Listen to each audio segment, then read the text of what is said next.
This past summer, the United States hosted the 2025 FIFA World Cup, Club World Cup, and it was great. I actually went to a match, and it was amazing. That was a big success, too, wasn't it? It was sort of like a preview of what's to come. And now we're getting ready for an even bigger event next year as we host the official 2026 FIFA World Cup. That's the big one. The World Cup tournament. This will be a once-in-a-lifetime opportunity, even for our country, because frankly, this goes to countries, everybody wants it. I guess it's going all over the world. Do you know who's getting it the next time around? Who's getting it? Has that been selected? The next one will be Morocco, Spain, and Portugal. That's good. With 3 matches at the beginning in South America, Argentina, Uruguay, and Paraguay. And the one after will be Saudi Arabia in 2034. Wow, that's great. Yeah. Wow, that's great. Well, we have the king coming, Crown Prince is coming tomorrow. This will be a once-in-a-lifetime opportunity to showcase the greatness of American world-class athletic competition as we celebrate our nation's 250th year. The World Cup will also be an incredibly significant economic opportunity for countless American workers and businesses. It's expected to drive more than $30 billion, Johnny. I don't know about that. That sounds like a lot of money. No, that's true. Are you sure? 100%. How much does the country get out of that? 30 billion. 20%? No, do we get like a percentage of the gross or anything? That's for negotiation. That's right. And it's going to create nearly 200,000 jobs for America. Since the creation of the White House FIFA Task Force earlier this year, Secretary Rubio's team at the State Department has worked tirelessly with the Department of Homeland Security to ensure that soccer fans from all around the world are properly vetted and able to come to the United States next summer easily. Before I took office, it would often take a year to get a travel visa, but because of the administration's hard work, now in more than 80% of the world, think of that, the wait time for a visa is 60 days or less. For those who intend to join us for the World Cup, I strongly encourage you to apply right away. And I want to thank FIFA Task Force and Secretary Rubio for the great job. Marco's doing a fantastic job in many ways, too. So I want to just thank you all for a great job. Marco, you're doing a great job. Beyond even this, we're also creating what we're calling the FIFA Prioritized Appointment Scheduling System. That's a hard one for most people to remember, but it's there nevertheless. And this will allow World Cup ticket holders with long wait times to opt with FIFA for a prioritized interview. And I've directed my administration to do everything within the power to make the 2026 World Cup an unprecedented success. I think it's going to be the greatest. And we are setting records on ticket sales. Nobody's ever really, and FIFA's never, if you look at the numbers, nobody's ever seen anything like the kind of numbers we're doing. The early ticket sales are through the roof, and much of it is even sold out. So congratulations, Johnny. And I'd like to ask Johnny to say a few words. He's really done an incredible job. He's got unbelievable spirit and personality and talent and intelligence, I always like to say, because it's all a part of it. But the job you've done is based on what's happening, unprecedented. Thank you, Johnny. Thank you. Thank you, President. Thank you very much. I would like to start really by thanking you, Mr. President, Secretary Rubio, Secretary Noem, Andrew, your entire team for approving and making this very important announcement today. The FIFA Pass is being announced, the prioritized appointment scheduling system. That's the way people will remember it. So if you have a ticket for the World Cup, you can have a prioritized appointment to get your visa, because we said it the very first time we met, Mr. President, America welcomes the world. America will welcome the world here next year. We will have between 6 and 7 million tickets sold for the matches. We will have between 5 and 10 million people coming to America from all over the world to enjoy the World Cup. And with this FIFA Pass, we can make sure that those who buy a ticket that are legitimate football fans or soccer fans, they can come and attend the World Cup in the best conditions, starting from getting their visa and then coming, of course, in the country to enjoy. You mentioned the economic impact, the 30 billion, 200,000 jobs, and this is just for the World Cup, and we will build on that to make soccer even greater here. You are the #1 country in the world, the United States of America, Mr. President. You have to be the #1 country as well in the #1 sport in the world. So we have to work for that, and we will do that, and the World Cup will be very, very significant in this respect. So big thank you to you, to the White House Task Force, to everyone involved, and we are celebrating next year not just the 250 years, but also the greatest and most inclusive World Cup ever. We'll have 6 billion people watching. We have the draw coming up on the 5th of December here at the Kennedy Center in Washington, D.C. 1 billion people watching the draw to find out who plays whom and where. We have 32 teams already qualified. Before or by tomorrow night, we'll have 42 out of 48 qualified. So a quarter of the world will be here, and we are looking very much forward. So thanks for the support, thanks for the great work, and always happy to be here at home, if I can say that. You are home. We are. There's your beautiful trophy right there. Yeah. You are, and a big part of it too. Marco, would you say a few words? Yeah, thank you, Mr. President. First of all, for getting the games, because this happened in your first term when the Cup came here, and it's a major undertaking. So we've deployed over 400 additional consular officers around the world to deal with that, in some cases doubling the size of the consular presence in our embassies in certain countries. And the good news now is that about 80% of the world you can get an appointment within 60 days. It used to take, half a year or longer, and now sometimes it took, now you can get it in less than 2 months, where in places it took over a year. In places, for example, like Brazil and Argentina, it took over a year to get an appointment. Now you can get it in less than 2 months. So our advice to everybody is, if you have a ticket for any of the games, you need to apply if you haven't done so as soon as possible. Don't wait till the last minute. Your ticket is not a visa. It doesn't guarantee admission to the U.S. It guarantees you an expedited appointment. You're still going to go through the same vetting.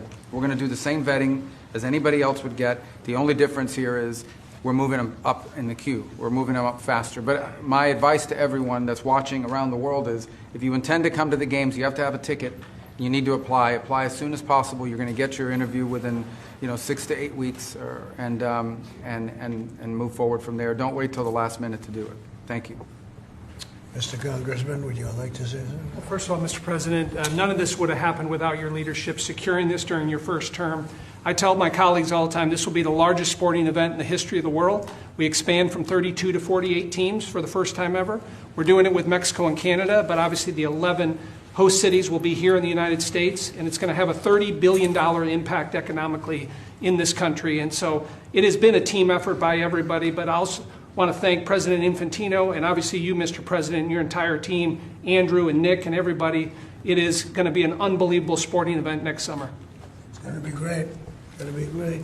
Andrew, would you like to say something? Sure. I think we'll have somebody much more important. much more important. And honestly, without her work, without Secretary of State Rubio's work in the State Department, this would not happen. And without your leadership and your vision, this would not have happened. I think 2 key points. One that the Secretary of State already highlighted. This is a welcoming message to the world without going around the safety and security procedures. It's so key to make sure that this World Cup is safe and secure, and the White House Task Force is working every day to make sure that's the case. And also, as Congressman LaHood said, the economic benefits for American businesses, both small and large, from a $30 billion event like this. So really, thanks to all the White House Task Force members, from Secretary Rubio to Secretary Noem. The 2 notice of funding opportunities that went out to the cities and states last month were really key from the safety and security perspective. To Deputy Chief of Staff Luna, who is integral in this whole process. To the White House Task Force members that are standing in the back of the room today and that couldn't be here. Without your hard work, this would not have happened, and I really can't thank you enough for really the best team I've ever been a part of. And also to FIFA, to the President Gianni Infantino, my good friend Carlos Cordiero. Your desire to make this World Cup the best yet It's contagious. Every single day I come in and think, what can we do to make this even better? And Mr. President, your vision more than anything. I think it takes a unique visionary to be able to go and see a sporting event and realize that this can be one of the greatest cultural events in world history. And I think there are very few people, aside from the 45th and 47th President of the United States, Donald J. Trump, that can do that undertaking. So thank you. Well, thank you very much. Chrissy? Well, Mr. President, thank you for Andrew. Thank you for making him the head of our FIFA task force. He's fantastic. And Nick has been a rock star in facilitating all of our meetings, getting everybody together, and making sure that we're prepared to host this event. And it's going to be the world's largest sporting event ever hosted, and it's happening under your leadership. So every department has been working, but the Department of Homeland Security is working on making sure people can travel here safely. They know that they're welcome to the United States, that each of these events will be cooperative events with our cities to make sure that security needs are met. We put out over $600 million worth of grants to the 11 host cities that they'll have the advantage to partner on technologies and screening technologies, drone technology, counter UAS as well will be implemented. So we'll be prepared to host it safely, but also with Marco's leadership at the State Department, making sure that people that come in on these tourist visas are coming in thoroughly vetted, just like anyone who would travel here, and they would come and enjoy our country, and then they would go home and go home in a timely manner. So we're excited about that, and we're excited to partner with you, Mr. President, on creating memories for people around the world that will make them not just fall in love with the United States, but also fall in love with the sport of soccer. Well, thank you. How many games are there, Johnny, total? Total 104 games, meaning 104 Super Bowls in 1 month. This is the magnitude of the event. You know, when you think, It is. It's incredible. it's Super going to Bowls be in 1 month. the biggest sporting event we've ever had. It's like having 104, or even if you cut it in half, 50, 60 Super Bowls, right? That's okay, too. Any questions, please? Mr. President, can you just take us through this FIFA Pass idea that you guys are talking about here? How exactly is it going to work for ticket holders to this big event that the United States is hosting? I'll let my guys do that because they can do it much better. And either one of you two, Nick, would you like to talk about it? Sure. Well, Mr. President, without your leadership, this would not happen. And we came in 10 months. We have a system that's going to welcome the world. The greatest host in the history of the world is going to host the world here. Basically, this system allows folks with a FIFA ticket purchased through FIFA to go through the FIFA portal. That is then going to get prioritized with the State Department, so that those appointments are going to be had before existing appointments, so that people, when they buy tickets, they have confidence that they're going to be able to come to the games and spend their money and travel this country and do all the things that they want to do and enjoy the game. So it's an incredible vision that the President executed here. Within 10 months, we started with really not that much. And so this whole team here, with the President's guidance, has made this possible. It's going to be the greatest games in the history of the world. Okay, do you have that? Yes, yes. Not too complicated. Can I ask Daniel, please. Daniel? Mr. President, you were talking about the economic impact of this, billions and billions of dollars. This builds on the framework and the groundwork that you've built already up for a major year in 2026, deregulation, energy independence, tax cuts, historic amounts of private sector investments. What do you envision for the 2026 economy when this event comes to town next year, too, on top of everything else? Yeah, it's just a huge economic boon to this. You know, we had a little shutdown that was caused by the Democrats, and this will make up for it many times over, so that's good. But I think it's the importance of the event all over the world. The world is watching, and it really is. It's like having, you know, many Super Bowls, actually. Each game is almost a Super Bowl. Some of them are, I guess you could say, bigger than Super Bowls. I guess when you get to the finals, it's of that level or more. Much more. Worldwide, I think it's got to be more. So that's great. You know, when Johnny and I made the deal, I never thought I was going to be president because I was supposed to be retired by that time. And I got a little lucky. So I'm very honored to have it. And we have the Olympics coming, too. That'll be great. And the 250 is going to be right out on the lawn. You're going to have a UFC event with Dana White and his people. He's going to have the greatest card they've ever assembled. I was talking to Dana White the other day, and they're going to have the greatest card they've ever assembled, Johnny. So you'll be sitting up there with me, Darren. We'll be watching it. So right opposite the front door of the White House. That's going to be on June 14th. So it's really going to be an amazing period of time. But This is something very, very special. World Cup. All my life I've heard about it. Yeah. Mr. President, I have a question about Venezuela, but can I just first ask, the health of the president's always news. Your voice sounds a little rough. Are you feeling all right? I feel great. I was shouting at people because they were stupid about something having to do with trade in a country, and I straightened it out. But I blew my stack at these people. Well, it sounds like there's a follow-up there, but can I ask you about Venezuela? You suggested... Is there what? It sounds like there's a follow-up there, but can I ask you about Venezuela? I thought you said there was a polyp, and I said, I don't want to hear that. There's a whole other issue. Okay. You suggested you've made a decision about what you want to do next about Venezuela. I understand you don't want to tip your hand, but is there anything you're ready to rule out at this point? Are you ruling out U.S. troops on the ground? No, I don't rule out that. I don't rule out anything. We just have to take care of Venezuela. They dumped hundreds of thousands of people into our country from prisons. Nobody knows better than this young lady right here. She's done an incredible job with Tom Homan and all of your people. It's amazing. You know, we have a tight border right now. Nobody comes in. But we had millions of people pouring through. A year ago, we had millions of people pouring through our border. And many of them came from Venezuela, including Tren de Aragua, the gang. And I guess what I'm hearing, Christy, is that's as bad a gang as there is anywhere in the world. It's the worst. Is Absolutely, that actually sir. Absolutely, they are the worst. I mean, they're worse than MS-13. They're killers. They massacre people. They cut them up into pieces, and they bury them in their communities where they grew up. They're horrible people. And we had a lot of them, and many of them, most of them, pretty soon, most of them are going to be out. But they sent them in like we're a dumping ground. So I'm not in love with the people running Venezuela. I love Venezuela. I love the people of Venezuela. But what they've done to this country, and I really say this, what Biden and the Democrats have done to this country can never, ever be forgotten. You suggested Maduro wants to talk. Are you prepared to speak with him directly? Would you commit to doing that before you ordered strikes? Yeah, I probably would talk to him. Yeah, I talk to everybody. Mr. President, Go ahead, follow please. up on Garrett. Was that what you were Please, referring go ahead. to? Was that India? Rebecca Zucker with Blaze News. So, in a recent interview, you had made some remarks about H-1B visas. You said about H-1B visas. Yeah. You said that there were certain talents that Americans needed to outsource to foreign workers. Could you clarify? Until they learn that, yeah. Like, for instance, if you're going to be making chips, we don't make chips too much here anymore, but we are going to be in a period of a year. We're going to have a big portion of the chip market. But we have to train our people how to make chips because we didn't do it. We used to do it, and then foolishly we lost that business to Taiwan. Very, very foolishly, because if they had a president that thought like I did, they would not have let that happen.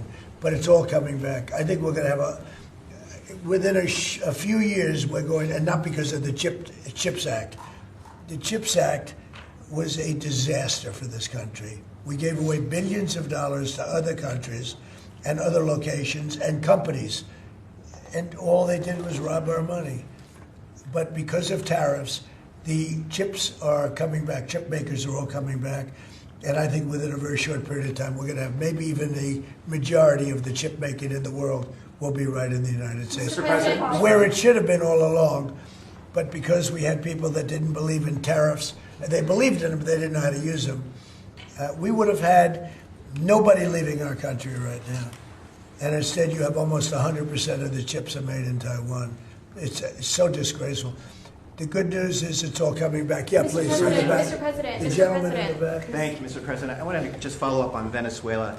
In these talks with Maduro, is there anything that he could say or do that would allow you to feel like he could stay with your support? Is there anything that he could say that you would be, okay, you can stay? It's hard to say that. You know, the question's a little bit tricky.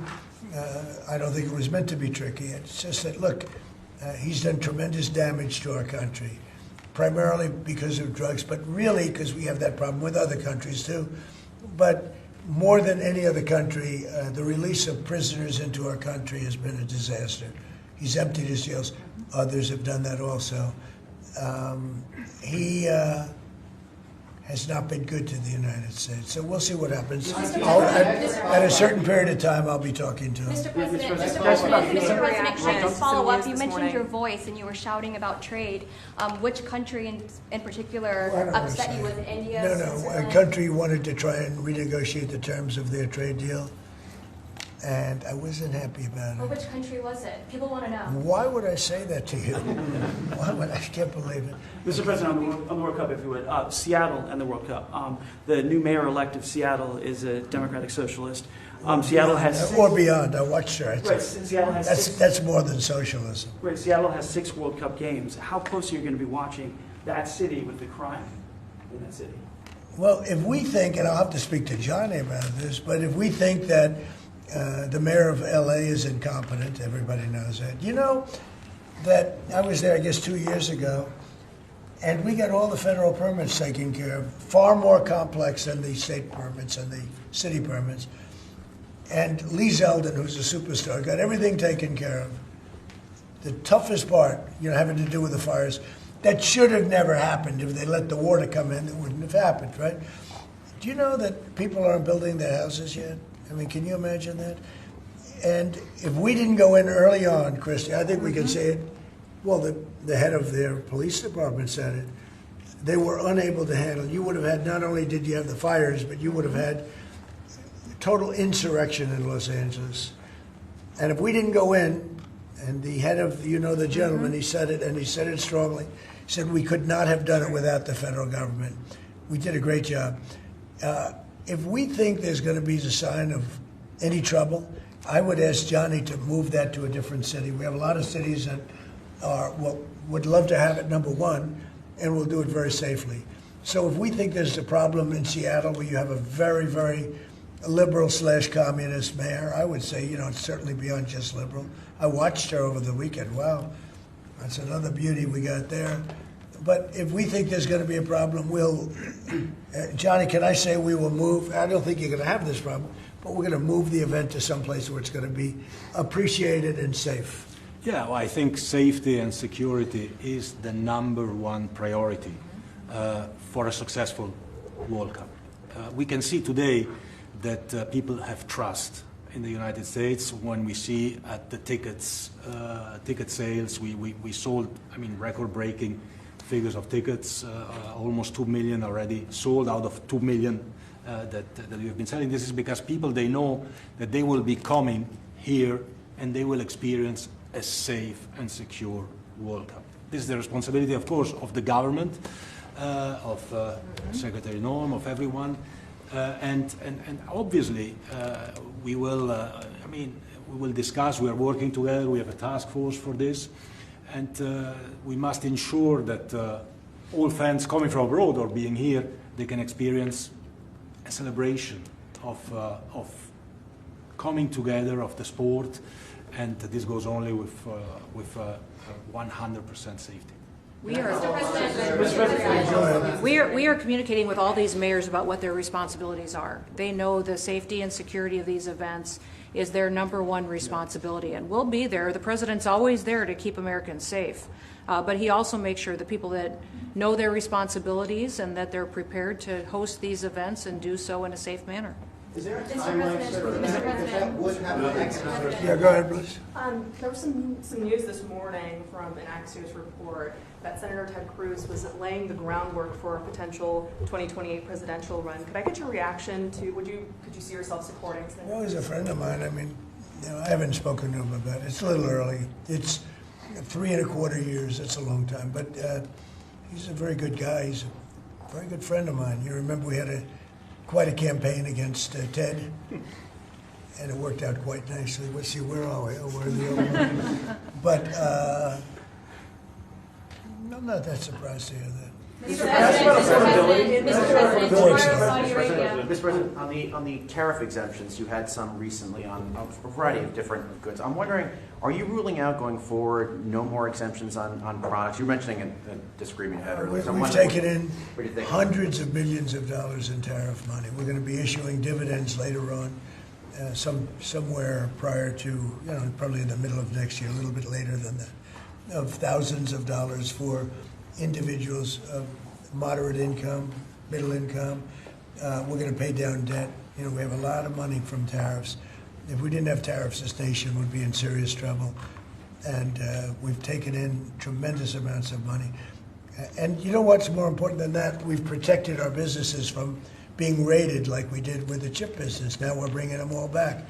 but we had 100% of the chip industry, and then they left. They went mostly to Taiwan and South Korea, but mostly Taiwan, and they have almost 100%.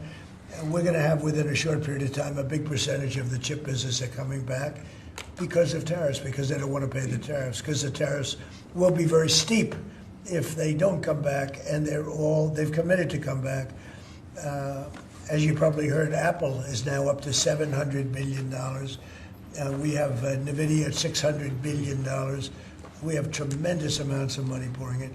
Our country has become amazing again and really, really rich again. I will say this. We have a decision we're waiting for. It's a very big decision. The numbers that we've taken in, if you talk about investments, is trillions, not with a B, not with an M, millions, but trillions of dollars.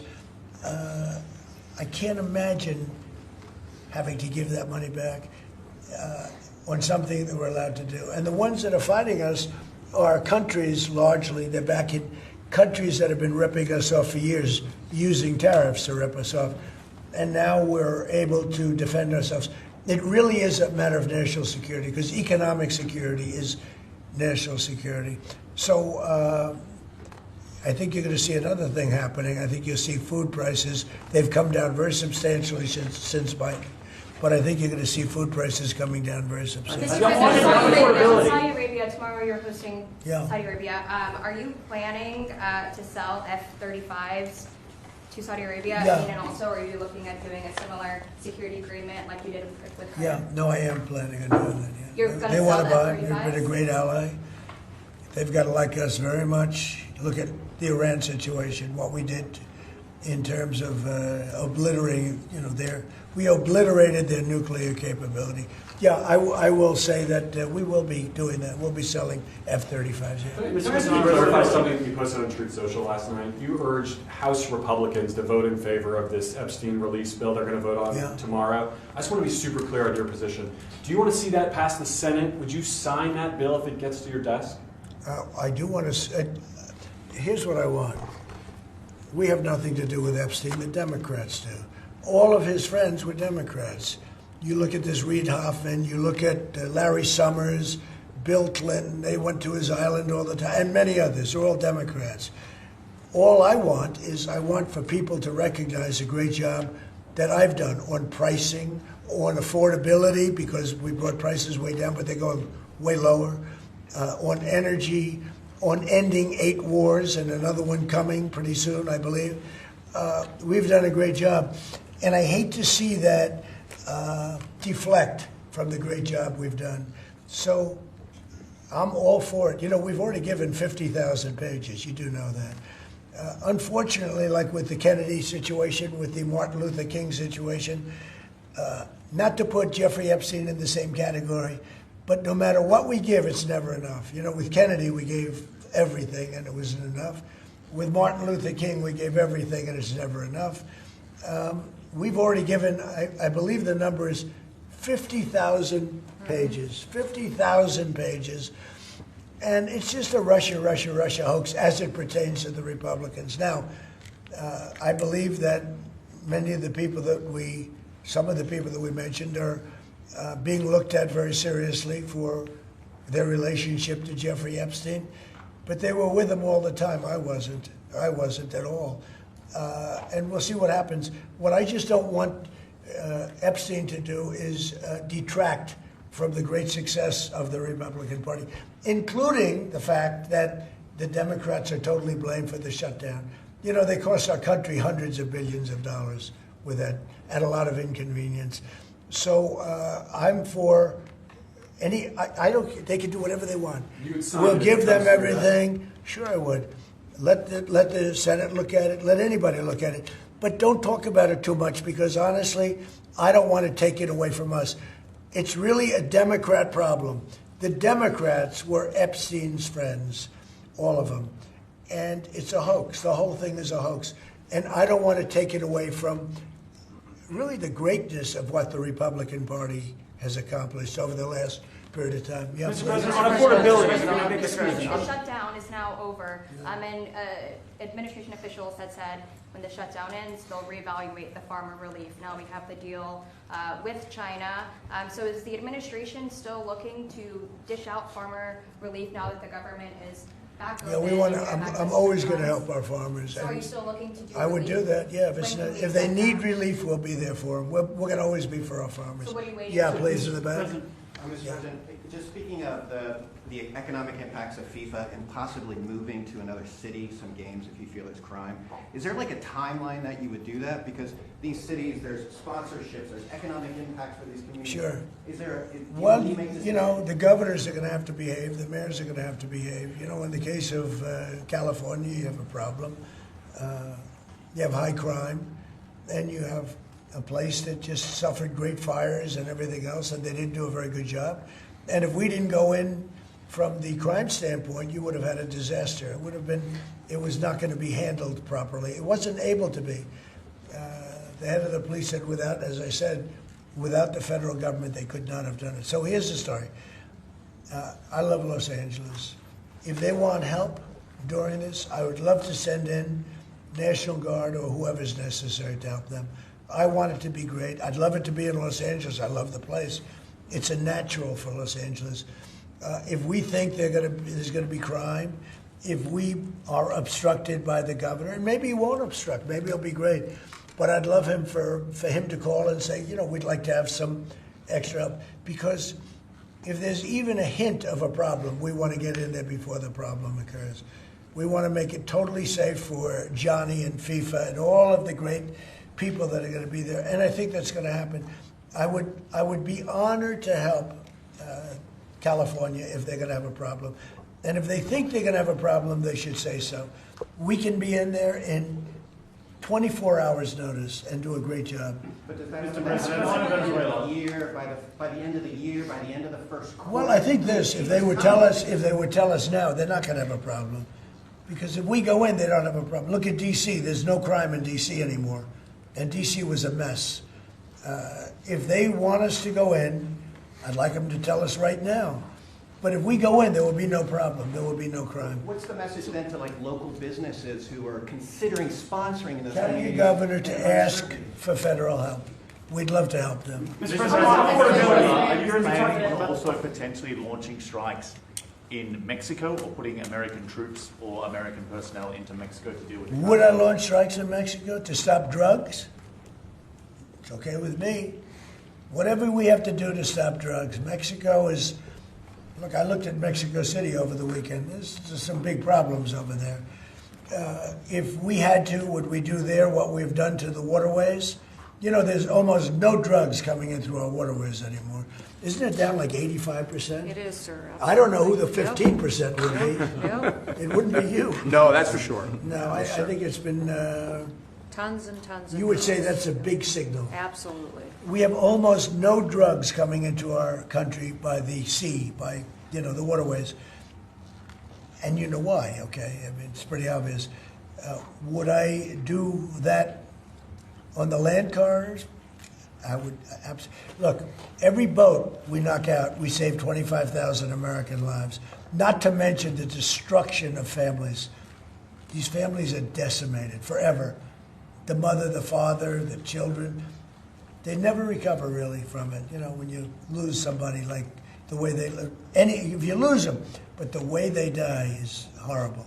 Is it something so when we knock out a boat and we save 25,000 lives, that's great.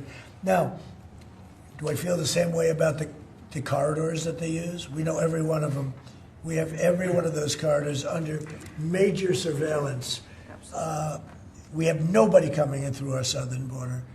But we know exactly how they get their things here, how they get the drugs here, fentanyl, cocaine. Colombia has cocaine factories where they make cocaine. Would I knock out those factories? I would be proud to do it personally. I didn't say I'm doing it, but I would be proud to do it because we're going to save millions of lives by doing it. Would you only do it with Mexico's permission, though?